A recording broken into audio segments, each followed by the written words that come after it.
ప్రశ్న రావణ్ వీడి నోటికి ఏదొస్తే అది వాగినందుకు వాడిని పోలీసులు అరెస్ట్ చేస్తే కొంతమంది వీడిని హీరోని చేయడానికి ప్రయత్నిస్తున్నారు.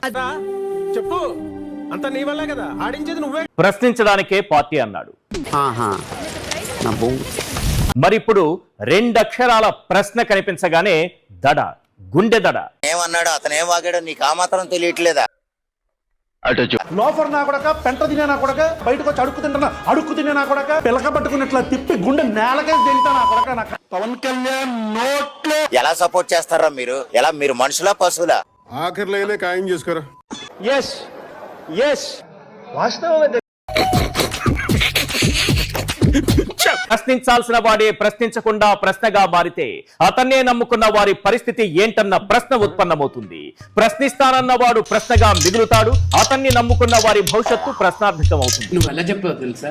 ఆకిస్ పాక్, పాకిస్ ఆక్, సో ఆక్ పాక్ కరే పాక్లే చెప్పావు. నీకు బ్రెయిన్ సెల్స్ ఏమైనా డ్యామేజ్ అయ్యాయా?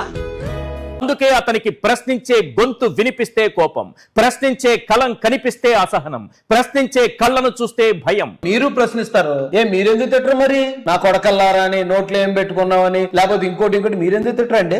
ఊరికే మా వాళ్ళకి ఉత్సాహం, కాన్ఫిడెన్స్ కాదమ్మా, కాన్ఫిడెన్స్ ఇద్దామని అన్నాము. అతను అలా తిడుతున్నప్పుడు రావు నువ్వు అలా తిట్టుకో జోసెఫ్, అది కరెక్ట్ కాదు, చట్ట ప్రకారం నేరం అవుద్ది, అందుకే నేను కూడా తిట్టను, తిడితే నన్ను కూడా బొక్కలు వేసేస్తారు, దయచేసి నువ్వు కూడా తిట్టుకో, భాష మాట్లాడు. కానీ మీరు ఎందుకు చెప్పలేదు ఆయనకి?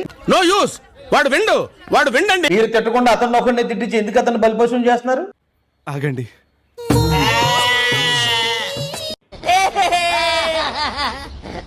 ఒక్కటి మాత్రం నిజం, ఎప్పుడూ ప్రశ్నించని వాడు ప్రశ్నను కుట్రా అంటాడు. ఎప్పుడూ నిజం చెప్పని వాడు ప్రశ్నలు దాడి అంటాడు. ఎర్రిపుక్కులు మీరిద్దరు. వైసీపీ సంఘం మీకు తెలీదు. ఇందాక చూసాను, సాక్షులు వేశారు, రావణ ప్రాణానికి ప్రమాదం ఉంది, ఎవరో చంపినా చూస్తున్నారని. ఏళ్ళో చంపేసి అది వేరే వాళ్ళ అకౌంట్ లో వేస్తారు. మా సార్ ఎంత ఇంటెలిజెంట్. ఇప్పుడు దాకా చేసినంత గంగలో కలిసిపోయింది కదరా. ఎందుకంటే ప్రశ్నకు భయపడేది నిజం కాదు, అబద్ధమే.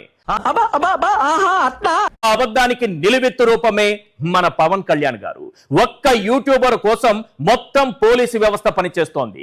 5 కేసులు, 4 బెయిళ్లు, ఆఖరికి జైలు. ఓడిపోవడం తప్పు కాదు, పక్కింటి కుర్రాడు నవ్వడమే తప్పంటేలా. 4 పోలీస్ స్టేషన్ ఏం చేశారండి? నమస్కారం అమ్మా. పోలీస్ స్టేషన్ లో ముద్దాయిగా ఉన్నటువంటి రావణ్ణి దాడి చేసి కొట్టాలి, చంపాలని ప్రయత్నం చేస్తే ఎక్కడికి వెళ్తుంది ఈ రాష్ట్రం? ఆ మాట నువ్వు చెప్పకూడదు. ఎందుకు చెప్తున్నావు? ఆ మాట నువ్వు చెప్పకూడదు. రాముడు దోపిడీకి గురయ్యాడు అనే వార్త ఎంత బాధాకరమైంది.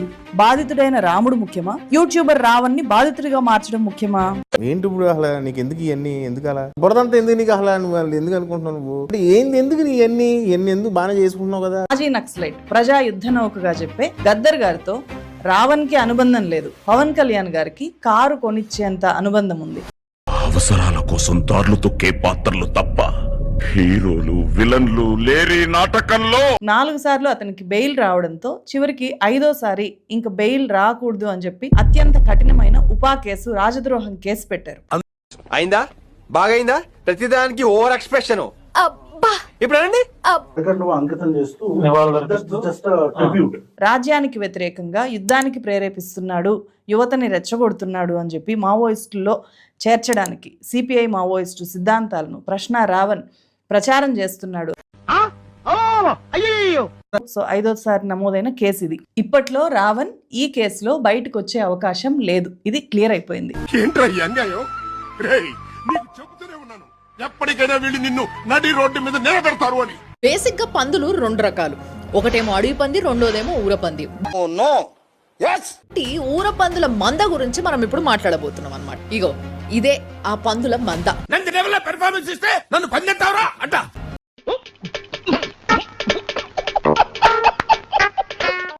అవో వీళ్ళని పట్టుకొని నువ్వు పందులు అంటావా అని అంటే బరాబర్ అంట. ఫస్ట్ అంటించిన బురద.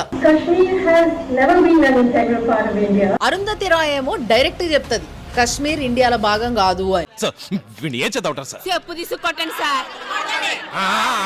అదే మాటని ప్రకాష్ రాజ్ ఏమో ఇండైరెక్ట్ చెప్తాడు. No one nation one religion my dialogue get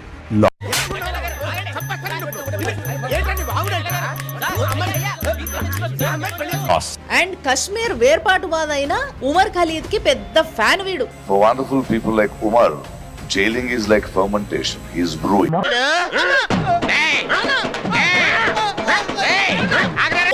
ఇష్టం వచ్చినట్టు మాటలు మాట్లాడి పోయి ఆ జైల్లో కూర్చున్న ఆ పంది కూడా కశ్మీర్ విషయంలో ఇట్లాంటి మాటలు ఏం మాట్లాడింది. కాశ్మీరీ ఫైల్స్ అని చెప్పుకోబడే ఒక దొంగ నెంబర్ తీసుకొచ్చి బయటికి ఇంతమంది చనిపోయారని చెప్తే మన వీడియోలో కూడా చెప్తాం. 100 మంది కూడా లేదు చనిపోయిన వాళ్ళు. 20 సంవత్సరాలు